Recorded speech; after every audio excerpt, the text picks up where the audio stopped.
Hi, Andrew from Sachs, and welcome to video number 3 in our 8 video sequence on better decision making in the artificial intelligence era.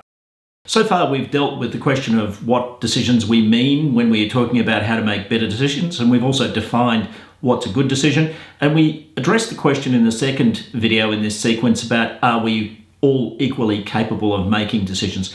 The answer is no, of course. People are better at decisions than others. And so in this video, we'll be talking about the question of the neurology of decision making. What actually takes place between the ears when we seek to make a decision. Now, this is a diagram of the brain, new brain, old brain, or as Kahneman called it, system 1 and system 2. So system 1 is the default mode. This is the way most people operate. And in fact, about 95% of the time, we use system 1 to make decisions. And basically what that means is that we tend to make our decisions automatically. There's not much effort made in making decisions. We tend to make decisions that we feel good about. And later on in this sequence of videos, we'll be drilling in a little bit more detail into what kinds of things influence how we make our decisions and what the neurological process is in a practical sense. But we make our decisions 95% of the time kind of intuitively, based on how they feel. System 2 is what we might call a new brain, which is a slower and more expensive piece of equipment to run. And when people have to engage their new brain, they do that about 5% of the time, which is interesting when you think about it, isn't it? Because it means that most people operate the vast majority of the time on autopilot. So, no wonder we can predict what decisions people are likely to make because they do it. They do it intuitively.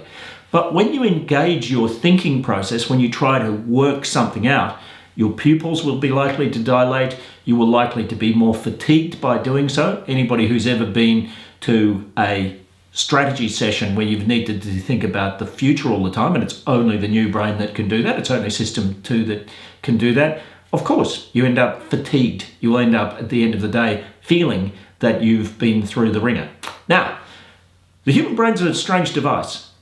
The human brain does not tend, as a system in total, to speed up or slow down very much. It tends to be quite even in its consumption of energy, that being oxygen and glucose and trace elements and all that stuff. So when we turn on one part of the brain, we tend to turn off other parts of the brain, because if you've got 100 units of energy that's available to the brain at any one time, if we've turned on our old brain, then it's more difficult for our new brain to operate. If we consciously turn on our new brain, it's more difficult for the old brain to operate. Now, from an emotional point of view, this is very important, because if you can get people to turn on their new brains, and by the way, they will avoid this because it's tiring, but if you do, then you were able to buy into new brain emotions. Things like optimism, goodwill, affiliation, collaboration tend to be the province of new brain.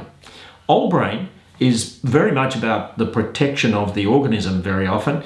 And so what that means is that the intrinsic emotions of the old brain are sometimes amygdala type emotions. Amygdala being the part of the brain that's responsible for the fight, flight, and freeze response. Fight is anger, flight is fear, and freeze is depression. So sometimes when we focus on the past, and that's certainly using the old brain, what will happen is that we will engage those emotions of anger, fear, and depression. And if people are implying that we did the wrong thing, of course, then we become very defensive. And if you think of defensiveness, that can be a cocktail of anger, fear, and depression.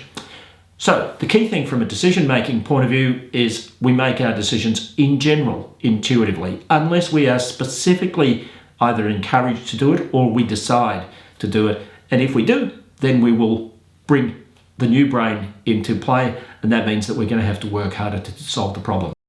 So here's just a brief summary of what we've discussed. The old brain tend to focus on the past, anger, fear, and depression, largely unconscious, resistant to change. The new brain able to focus on the future, collaboration, affiliation, goodwill, and optimism. I think the key message here is that people tend to make decisions that they feel good about rather than making them very cognitively or thoughtfully.